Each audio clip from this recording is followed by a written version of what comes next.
Dalam sebuah hadis Nabi SAW mengatakan, la tahkiranna minal ma'rufi syai'an walau an talqa akhaka biwajhin talqin. Sungguh jangan kalian memandang rendah sedikit pun dari sebuah kebaikan, walaupun hanya sekedar melemparkan senyum kepada saudaramu. Subhanallah, sungguh indah Islam mengajarkan kepada kita untuk tidak meremehkan sekecil apapun kebaikan. Karena terkadang yang kecil ini justru dia pula yang menyebabkan kita masuk ke dalam surga Allah Subhanahu wa taala. Ma'asyiral muslimin yang dimuliakan Allah Subhanahu wa taala, seorang muslim harus cerdas. Dia harus tahu tentang berharganya sebuah kebaikan di hadapan Allah Subhanahu wa taala. Ketika Allah Subhanahu wa taala menceritakan tentang ashabul a'raf, dan Allah katakan wa bainahuma hijabun wa 'alal a'raf rijalun ya'rifuna kullam bisimahum wa nadaw ashabal jannah an salamun 'alaikum lam yadkhuluha wa hum yatma'un. Dan di antara keduanya, maksudnya penghuni surga dan neraka, ada tabir. Dan di atas a'raf, tempat yang tinggi, ada orang-orang yang saling mengenal, masing-masing dengan tanda-tandanya. Mereka menyuruh penghuni surga, keselamatan sejahtera bagi kalian. Tapi mereka tidak bisa memasuki surga, padahal mereka menghendaki untuk segera masuk. Itulah ashabul a'raf. Mereka diletakkan di tengah-tengah antara surga dan neraka. Apabila wajah mereka diarahkan ke neraka, mereka mengenal para penduduknya, dan mereka mencela penduduk neraka, dan mereka berlindung kepada Allah Subhanahu wa taala untuk tidak masuk ke dalam neraka. Tapi ketika mereka melihat penduduk surga, mereka pun memanggil-manggil. Mereka ingin masuk ke dalamnya, tapi mereka tidak bisa, karena ada dinding pemisah di antara mereka dengan surga. Siapa mereka? Mereka lah ashabul a'raf, yang kebaikan mereka dengan kesalahan mereka sama. Amal baiknya dengan amal buruknya sama saja. Kalau seandainya mereka diunggulkan sedikit saja dengan baca Quran, dengan salat 2 rakaat, dengan sedekah, atau dengan lemparan senyum kepada saudaranya, tentu mereka akan masuk ke dalam surga. Tapi mereka harus terhenti di antara surga dan neraka. Kenapa? Karena setara antara kebaikan dan keburukannya. Dari sini kita tahu bahwa yang menghentikan mereka tidak masuk ke dalam surga adalah kebaikannya. Kebaikannya tidak menjangkau keburukannya. Makanya saya katakan, kalau seandainya sedikit saja ada amalan yang bisa menandingi keburukannya, entah dari baca Qur'annya walaupun 1 ayat, entah dari solatnya walaupun hanya 1 rakaat, entah dari sedekahnya walaupun hanya separuh biji kurma, entah dengan lemparan senyumnya, tentu dia tidak harus kemudian diletakkan di tengah-tengah surga dan neraka. Itulah makna daripada sebuah kebaikan. Jangan remehkan sekecil apapun kebaikan. Boleh jadi kebaikan itu yang memasukkan kita ke surga dan tidak tertahan di a'raf. Ma'asyiral muslimin yang dimuliakan Allah Subhanahu wa taala. Dahulu ada 2 orang sahabat. Dua-duanya sama-sama masuk Islam di waktu yang sama. Dan dua-duanya menghadap Talha ibn Ubaidillah radhiyallahu anhu. Kemudian keduanya datang kepada Nabi SAW dengan Talha ibn Ubaidillah. Kemudian dua-duanya masuk Islam. Setelah tahun berlalu, satu di antara keduanya kemudian ikut berperang. Dan Allah Subhanahu wa taala masukkan dalam kategori orang-orang yang mati syahid dalam peperangan.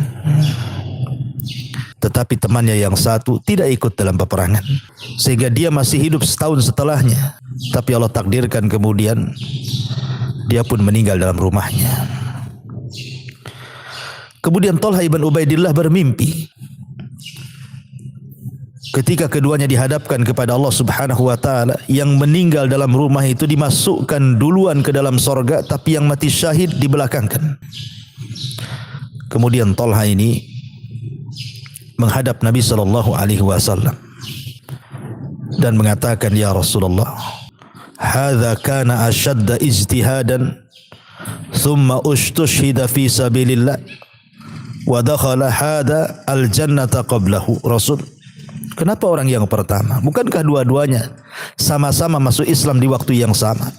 Sementara yang satunya memiliki semangat lebih dari segi ibadah, kemudian mati dalam medan pertempuran dan mati syahid. Tapi kenapa dibelakangkan masuk surganya dibandingkan temannya yang mati dalam rumahnya?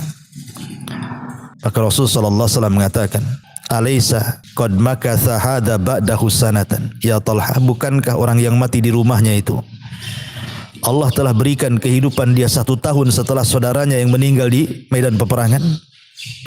Maka dia mengatakan, "Bala ya Rasul, tentu wahai Rasul." Boleh jadi selama setahun itu dia sudah melakukan solat sekian kali, sujud sekian kali, puasa sekian kali, baca Quran sekian kali, atau mungkin dia mendapatkan Ramadan dan Lailatul Qadar. Kata Talha ibn Ubaidillah, "Bala ya Rasul, tentu wahai Rasul." Maka Rasul mengatakan, "Falamma bainahuma ab'ad ma bainas sama'i wal ardi." Maka di antara keduanya sama hal dengan jarak antara langit dan timur. Iya, memang kawannya mati syahid, dan orang yang mati syahid itu jelas masuk surga tanpa hisab.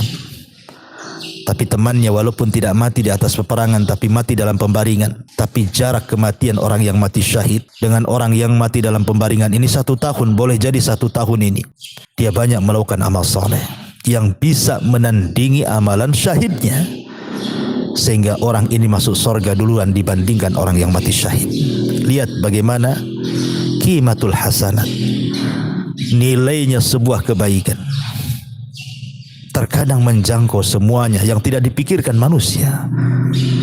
Ma'asyiral muslimin yang dimuliakan Allah Subhanahu wa taala, maka sebagaimana orang masuk ke dalam sorga pun, dalam sorga itu bertingkat-tingkat. Kenapa sorga ada tingkat-tingkatnya? Ya, sesuai dengan kebaikan yang kita lakukan di dunia. Makanya kenapa Nabi SAW mengatakan, Allah berfirman kepada para penghafal Quran di sorga, "Bacalah, naiklah, taratilkanlah bacaanmu, fa inna manzilataka inda akhiri ayatin taqra'uha." Karena kedudukanmu di sorga sesuai dengan ayat yang kau baca di dunia. Artinya bahwa yang menentukan tingkatan-tingkatan di sorga itu karena kebaikan kita di dunia. Jangan dikira bahwa kebaikan-kebaikan yang kecil itu akan tetap kecil. Tidak. Kebaikan itu walaupun kecil, kalau terus dikumpul-kumpul akan menjadi besar. Sama dengan dosa. Sebagaimana Ibnu Mu'taz rahimahullahu ta'ala mengatakan, "Khallid dhunuba saghiraha wa kabiraha fahuwa tuqa wasnaka mashi fawqa ardi sawki yahdar ma yara la tahkiranna saghiratan innal jibala minal hasa." Tinggalkan dosa-dosa yang kecil maupun yang besar, karena itu sebuah ketakwaan. Bersikaplah seperti orang yang berjalan di atas tanah berduri. Terhadap apa yang dilihat dia berhati-hati. Jangan sekali-kali engkau remehkan dosa-dosa kecil, karena sesungguhnya gunung-gunung itu terkumpul dari kerikil. Kalau dosa kecil itu dikumpulkan akan menjadi gunung, maka begitu juga kebaikan walaupun kecil kalau dikumpul-kumpul akan menjadi besar. Sebagaimana Rasul mengatakan, "Mata saddaqa ahadun bi sadaqatin min tayyibin wa la yaqbalullahu illa tayyibah illa akhadar rahman bi yaminihi wa in kanat tamratan tarbu fi kafir rahman hatta takun a'zam minal jabali kama yurabbi ahadukum fuluwahu aw fasilahu." Kata Nabi SAW, tidaklah salah seorang di antara kalian bersedekah dari harta yang baik, harta yang halal, dan Allah tidak menerima kecuali dari harta yang baik dan halal, kecuali Allah akan menerimanya dengan tangan kanannya, walaupun berupa 1 biji kurma, dan dia akan berkembang di telapak tangan Ar-Rahman sehingga menjadi lebih besar dari gunung, sebagaimana seseorang di antara kalian membesarkan anak kudanya. Ya, artinya bahwa jangan disangka perkara kecil-kecil di hadapan Allah. Tidak. Terkadang perkara kecil itu akan menjadi besar di hadapan Allah kalau kita terus mengumpulkannya. Masyaallah muslimin yang dimuliakan Allah Subhanahu wa taala, maka di pagi hari ini mulailah segala aktivitas kita dengan kebaikan. Mulailah aktivitas setiap hari di pagi hari ini, lakukan kebaikan, walaupun hanya senyum kepada saudaranya, walaupun hanya mengucapkan salam kepada saudaranya, walaupun hanya membuang sesuatu yang ada di jalan. Umpamanya ada hal-hal yang bisa menyakiti kaum muslimin yang lewat di situ, entah batu, entah duri, entah kaca, entah paku, entah apapun. Kalau itu membahayakan, ambil buang. Bukankah Nabi SAW mengatakan, laqad ra'aitu rajulan yataqallabu fil jannati fi syajaratin qata'aha min dhahri tariqi kanat tu'dhinul muslimin. Sungguh aku melihat seseorang yang bersenang-senang dalam sorga karena ia memotong pohon yang berada di tengah jalan yang mengganggu kaum muslimin yang lewat. Lihat bagaimana Rasul mengatakan melihat seseorang dalam sorga bersenang-senang.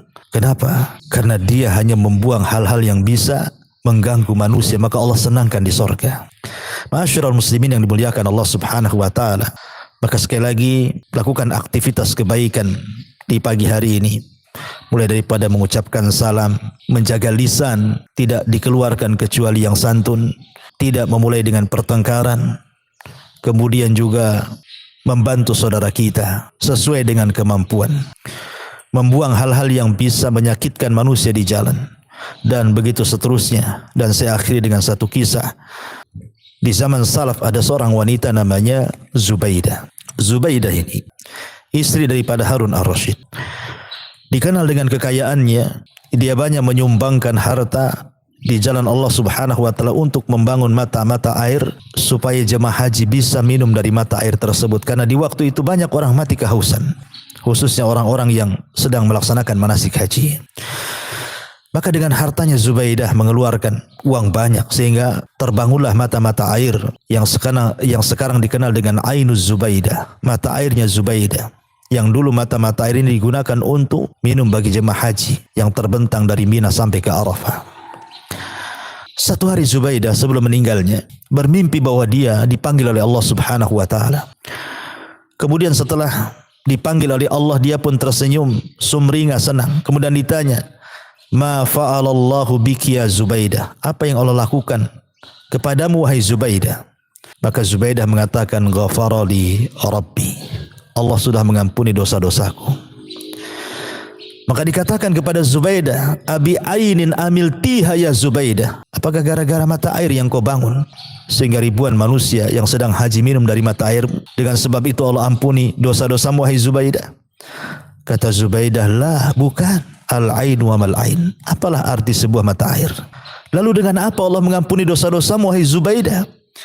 Maka Zubaidah mengatakan, "Ghafara li Rabbi bi rak'ataini fi jawfil laili uhafidu 'alaiha." Allah ampuni dosa-dosaku dengan 2 rakaat yang aku jaga tengah malam dan aku tidak pernah meninggalkannya. Subhanallah. Rupanya Allah mengampuni dosa Zubaidah bukan karena amalan besar yang dipandang manusia itu sebuah amalan besar, mengeluarkan uang ratusan juta bahkan mungkin miliaran uang zaman sekarang untuk membuat mata-mata air itu. Rupanya dengan amalan yang semua orang bisa melakukannya. Apa itu? 2 rakaat yang dijaga tengah malam.